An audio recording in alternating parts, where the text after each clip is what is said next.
మొదటి నుంచి చదువుతారా? కాబట్టి శరీర విషయమై మన మూల పురుషుడకు అబ్రహామునికి ఏమి దొరికినని అందుము. అబ్రహాము క్రియల మూలముగా నీతి మంతుడని తీర్చబడిన ఎడల అతనికి అతిశయ కారణం కలుగును.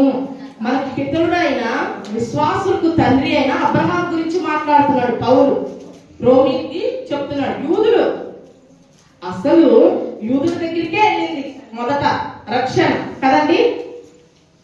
యూదులు ఏం చేశారు? నెట్టేసేశారు. వాళ్ళు నెట్టబట్టి ఏం జరిగింది? ఆ రక్షణ అన్ని జనులమైన మన దగ్గరకు వచ్చింది. హల్లెలూయా. మనం కూడా నెట్టేస్తే ఎలాగండి ఆ రక్షణని? వాళ్ళు నెట్టేస్తారు, మనం నెట్టేద్దామా? ఏమంటున్నాడు? కాబట్టి శరీర విషయమే మన మూల పురుషులకు అబ్రహాం. ఈయనకి యూదులకు అర్థమయ్యేటట్లు చెప్తున్నాడు.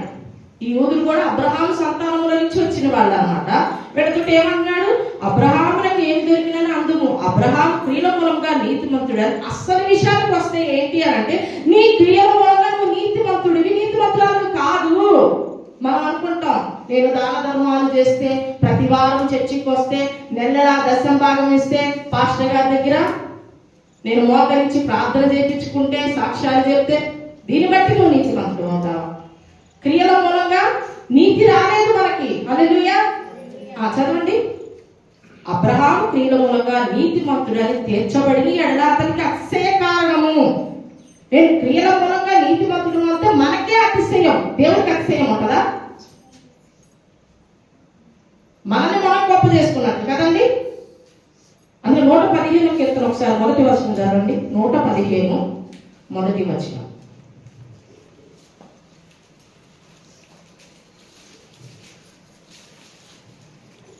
మనం ముగించుకున్నామండి. 115 మొదటి వచనం.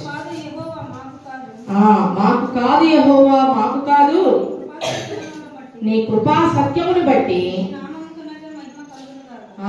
ఏమంటున్నాడండి? నీ నామానికే మహిమ కలుగునుగా. అతిశయ కారణము ఎవరికండి? మనక. ఒకవేళ క్రియల మూలంగా నీ నీతిమంతురాలని అంటే నాకు అతిశయ కారణము. దేవునికి మహిమ ఉండదు అక్కడ కదా. తర్వాత చదవండి. కాదండి, 4వ అధ్యాయము 3వ వచనం, 2వ వచనం చదవండి. అబ్రహాము క్రియల మూలంగా నీతిమంతుడని తీర్చబడిన ఎడల అతనికి అతిశయ కారణం కలుగును గాని అది దేవుని ఎదుట కలగదు, మానవుని ఎదుట కలిగిద్ది. దేవుని ఎదుట కలిగిద్దా మన క్రియల మూలంగా?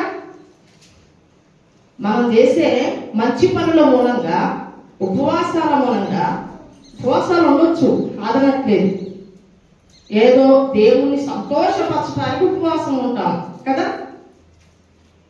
అది దేవునికి అతిశయ కారణమా? కాదు. తర్వాత ఏమన్నాడు? లేఖనమే కలుగును గాని అది దేవుని ఎదుట కలగదు. లేఖనమేమి చెప్పుతున్నది? అబ్రహాము దేవుని నమ్మిన అది అతనికి నీతిగా ఎంచబడ్డది. అబ్రహాం ఏం చేశాడండి? నీతిమంతుణ్ణి ఫాలో అయ్యాడు కనుక అతనికి ఏమైంది? నీతిగా ఎంచబడ్డదంట. నమ్మాడు కాబట్టి నీతిగా ఎంచబడ్డది. తర్వాత పని చేయి వారికి జీతం రుణమే గాని దానమని ఎంచబడదు. ఇప్పుడు ఉదయాన్నే పొద్దున్నే కూలికి వెళ్ళిపోతా ఉంటారు. పని చేసేవాడికి జీతమే, దానం కాదు కదా, అది రుణమే, దానం కాదు అది. ఆ తర్వాత పని చేయక భక్తిహీనుని నీతిమంతులుగా తీర్చువాని అందు. మనం ఏమి చేయలేదు, పని సున్నా. ఏంటండి చెప్తారా? సున్నా అనండి.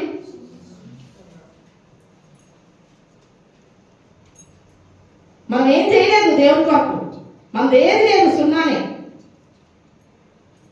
పని చేయక భక్తిహీనుని అంట. మళ్ళీ నీతిమంతుడు కూడా కాదు, భక్తిహీనుని నీతిమంతునిగా మనం అంటే భక్తిహీనులు. మనం ఏం చేయలేదు కానీ మనల్ని ఏం చేశాడు? ఆయన నీతిమంతుడిగా చేశాడు. హల్లెలూయా. ఇప్పుడు యేసయ్యని నువ్వు నమ్ముకున్నావు కనుక నీతిమంతుడిగా మార్చబడ్డావు. చెప్పండి, నేను నీతిమంతురాలని యేసయ్యని నమ్ముకున్నాను. చెప్పండి, నేను యేసయ్యని నమ్ముకున్నాను కనుక నీతిమంతురాలని.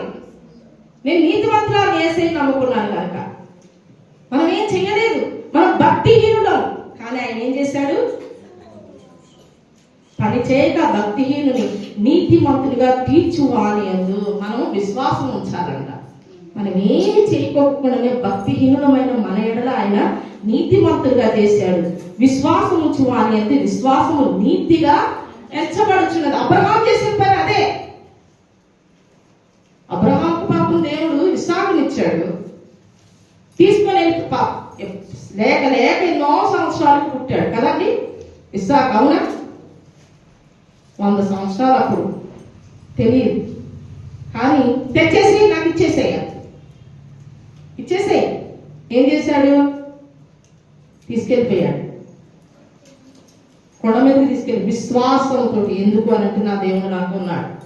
ఇచ్చిన ఆయన తీసుకుంటాడా? హల్లెలూయా. మనకి ఇచ్చిన ఆయన తీసుకుంటాడండి? తీసుకోడు. ఏమంటున్నాడు?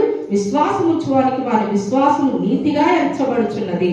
ఆ ప్రకారమే క్రియలు లేకుండా దేవుణ్ణి ఎవరిని నీతిమంతులుగా తెచ్చునో ఆ మనుషులు ధన్యులు. క్రియలు లేవు. కిందకు వచ్చేసరికి దావీదు గురించి చెప్తారు. ఇప్పుడు మనం ఇందాక 32వ కీర్తన గురించి చదువుకున్నాం కదా.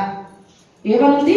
తన అతిక్రమములకు పరిహారం నొందినవాడు తన పాపములకు ప్రాయశ్చిత్తం నొంది. క్రియలేమి పనికిరావు మనిషికి.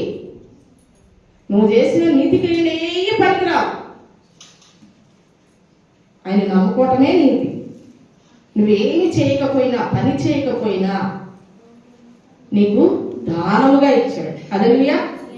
మనల్ని నీతిగా ఆయన చేశాడు. నీతిమంతుడు ఆయన. చూడండి చివరికి ఎక్కడికి వెళ్ళిపోయింది? అబ్రహాము దగ్గర నుంచి దావీదు దగ్గర నుంచి యోసేపు దగ్గర నుంచి యేసుక్రీస్తు ప్రభు. మూల పురుషుడైన అబ్రహామును తీసుకొని వచ్చి ఏం చేస్తున్నాడు? వాళ్ళకి అర్థమయ్యేటట్లు, అలాగే ఈ దినాన మనకు అర్థమయ్యేటట్లు పత్రిక రాస్తున్నాడు. రోమా పత్రిక పౌలు. నీ నీతి నా నీతి ఏది కూడా లేదని ఉచితముగా ఇచ్చాడు. మనల్ని నీతిమంతులుగా చేశాడు ఆయన. హల్లెలూయా. నేను నీతిమంతురాలి.